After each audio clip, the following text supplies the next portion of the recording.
So Dee, today was relationship woes, and everybody that watched the closing session today seemed to enjoy it. You got a lot of positive feedback about it. It's true. So what was your inspiration for that talk? Because it is quite unique to cast, I think. Yeah, so actually it came out of a board meeting. So the AST board met. Sorry. I know, right? Having been on the board, relationship woes and board meetings, I can fully relate to that from my 3 years on the board. I don't know what Not Paul's quite like talking about. that, but It's okay. like unicorns and roses on the board. No, we were talking about initiatives and things we were thinking about at the organization level. And one of the ideas that came up was a slide deck or a way to start communicating with upper level management to promote testing as a community in the industry. And we didn't come up with anything really tangible to do with that. But I left thinking about it for a few days. And so I contacted Manuel, who was the CEO in the picture, who presented with me. Manuel is a former employer of mine. He was my boss for several years. And I said, I got this idea, and I think you're right for this, and I want you to think about it with me. And so, I don't know, that was February or something, and then several Skype calls that we completely rehashed everything we were thinking about. You know, it's like we'd have a meeting, and we'd like, we'd get all these great ideas. And the next meeting, we'd come up with a whole different set of ideas. And, and still up until the end, we were negotiating, because that's what you do when you deal with upper management. You negotiate constantly. So eventually we settled on, the way we wanted to approach it. And that was not with these are the finite lists of things that you must do. These are your deliverables, but rather like bigger ideas, focusing on communication and working together, and how do you begin making that relationship better? So what sort of challenges exist between, say, upper management and testing in your mind? One of the big ones that we talked a lot about are, there's misconceptions, right? And the one that, we thought was the most amusing, and he called me a whiner.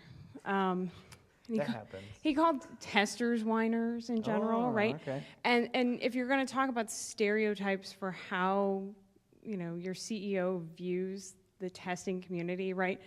We're this big bunch of naysayers that comes in at the end of the project and tells you all the reasons you can't ship.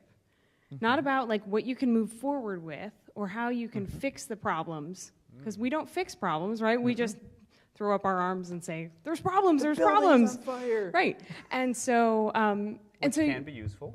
It can be. Yeah. It's a lot better if to the know building's that really the on building is fire. Well, yeah, it isn't useful if it's on fire, but knowing that it's on fire is. Correct. Yes. Just clarifying. Yes. And if you stay in the building, you'll be a crispy critter.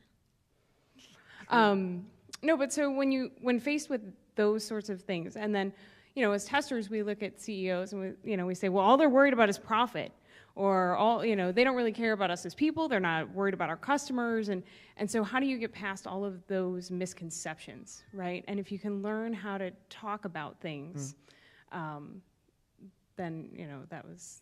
But anyway, I lost my train of thought. I lost the original question. So how do you build that bridge between the two? So we know the stereotypes, we know the challenges, so how do you build a path to success? Right. In my situation, it's been easier, right? Mm-hmm. I'm very fortunate to work in a small organization.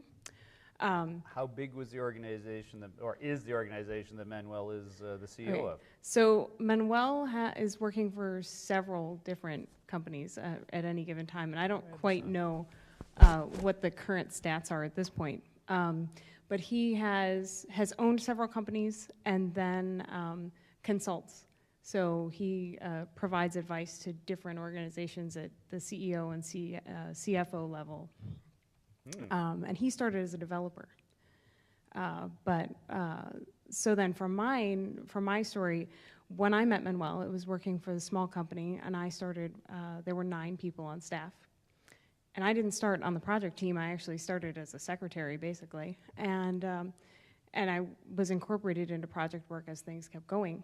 And so I always had a relationship with my boss, right? Like, if I was upset about something, I just walked into his office and I said, this is a problem. and if he didn't want to listen, like I would just plop myself in a chair like this until he would get off the phone or stop talking, you know. So Your background is acting, right? yeah. Okay. I don't have any propensity for drama at all. I don't know what you're talking about.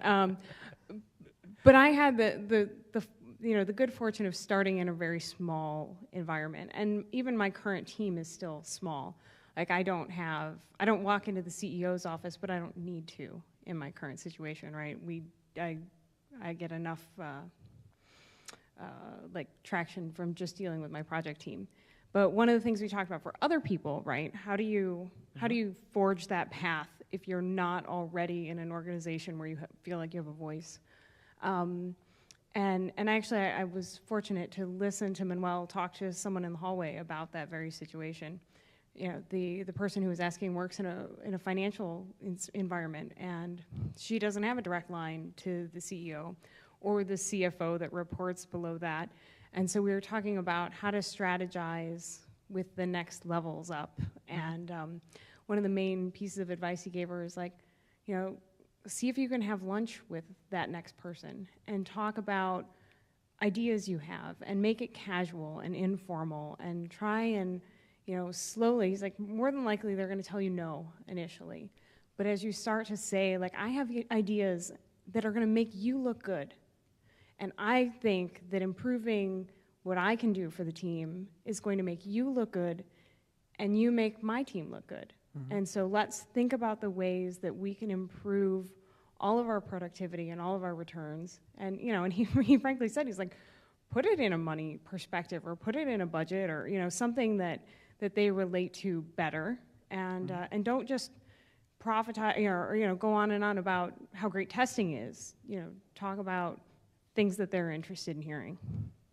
So how high was this level he was proponing? Like, was he saying try to talk to the CFO, or was he just saying no? This was like go to one level, like 2 levels up kind of thing. Okay, not like so your not my immediate boss, manager. but my boss's boss. Right. Gotcha. If your boss isn't the kind of person who's going to go out there and advocate for you, you know, you don't want to jump the hierarchy too much because then now you're or you're going to get yourself in trouble. Like it's a level of exposure you don't necessarily want. Right. So Okay, so just not your boss. Your boss if your boss is on board and helping, Right. but otherwise your boss's boss. Right. And say to just try and start getting people getting on your boss board. fired and you replacing him. Possibly, if Good that's your words. Potential motivation. strategy. Yeah. So he had advice for this person. Did you have advice for him on how to interact with software testers?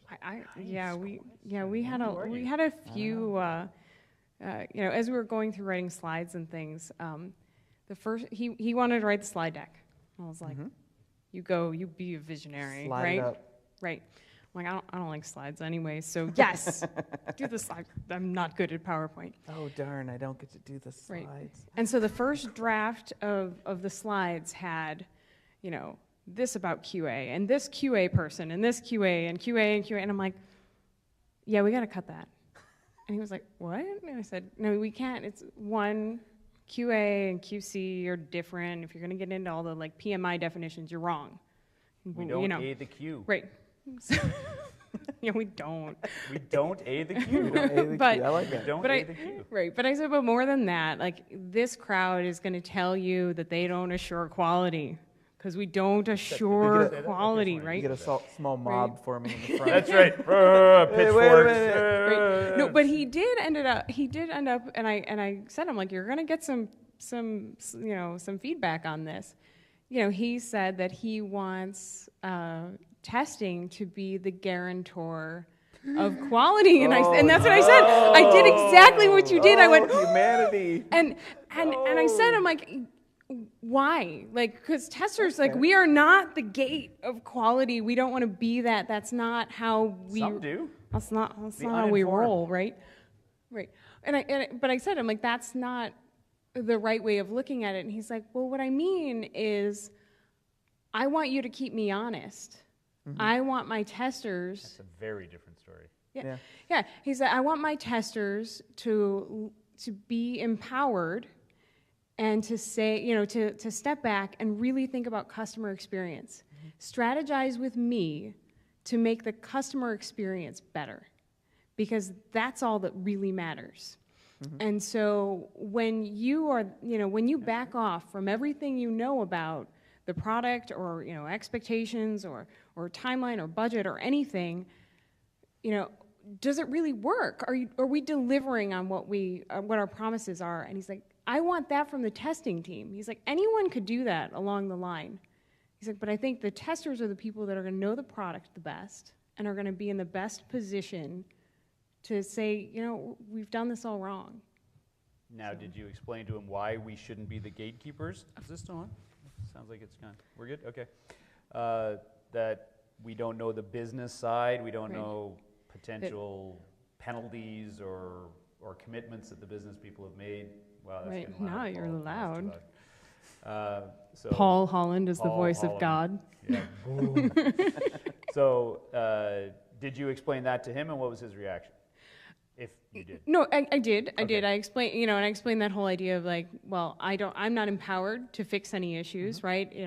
I'm not making the business decisions. So, we went through the spiel. We've all heard it 1,000 times, right? Or the headlights or the flashlight. This is my 7th Didn't make cast, 'em. right? Yeah. So, We inform management so they can make decisions. right. So he looked at that and he was like, oh, okay, that makes sense. There wasn't a long discussion about it. No He was actually epiphany pretty moment. receptive. That's kind of a boring question then. No, Just when you thought it was They good. can't all be winners. Now, to be fair, like someone actually stopped him in the middle of the presentation, or not in the middle, but during the open season, and was like, how did you get this way? And can we make more CEO people like you? So I think that was That's a pretty fair positive for him. No, there weren't any more like, can we have more testers like Dee? But Yeah. whatever. Can't have it all, I No, guess. we don't like that. They but broke the anyway. mold when they made me, But I mean, what was his answer? How can we make more CEOs think like that? To value testing, don't have to be the gatekeeper, but I value the role that testing does, and I want testing to give me the information that I require to make my decision. How do we do that? What was his answer to how do we make more CEOs see that instead of saying, give me pass-fail rates? Right. I think you're going to have to go back and watch the recording for sure. But one of the main... Did you record? Were you Yeah, in here? we were recorded. they we were were in in here. Sweet. Yeah, I gotta you watch watched that. it. Yeah, on the YouTubes. I like so, the intertubes. so I might be wrong when I say this, but I think it gets back into the You're gonna idea make up something now, aren't of having people on your team who are bold and assertive and aren't afraid to start asking questions and to provide strategy. So you come prepared. Provide You come in with ideas, and that's the main thing he wants. So Like bring he answers. wants testers to Bring come in with, well, With answers, though. yeah, right? that's true. Yeah, I mean, so it's like, I don't care how we get this, right? Here's our product, right? We have start to finish. Here's our timeline, right? You tell me, what do we need to test? How do we need to test? Is it automated? Is it manual? Is it anything under the sun? I don't care how you get there, but get me something of high quality that provides a good customer experience. So that's like the goal. But like, so to start being bold and start asking questions and walking in and speaking up about things. There was a really good cartoon I saw about two cartoon characters who were talking. One guy says, "What do you have in the box?" He says, "I collect questions." Oh, yeah. And he I says, saw that one. "Well, I collect answers. Why would you want to collect questions?" He says, "Well, I find collecting answers, they're static. But if I collect questions, they change, and the answers I get based on them changes." And I thought that was an awesome concept. It was much longer than that. But Right. the concept is testers should collect questions so that way and they can use them in many different situations to get the answer that matters at that time. That is awesome. I thought it was an awesome thing. I will admit, though, you said, what do you have in the box? And I really went to that last scene from 7, and yeah, There you go. we're going to close that thread. So if you were to give someone one tip to start tomorrow, to reach out to that level up 1 or 2, what might that be? What's that tip? I think the main thing is to not be afraid to start asking questions, and for me that requires a lot of preparation sometimes. Like need to think a lot about what my strategy is, but to come in prepared with a lot of knowledge and start proposing things that might not go over well, but to push to not be afraid to have those conversations and to ask those questions anyway. All right. Thank you for coming, Dee. That was a great awesome. ending. Oh my goodness. Yeah, Thank you, Dee. ending strong. That's Yeah, fantastic. it's That's true. what we do here. Way to end end strong. on a high note. End on a high note. Thank you, Thank you. Dee.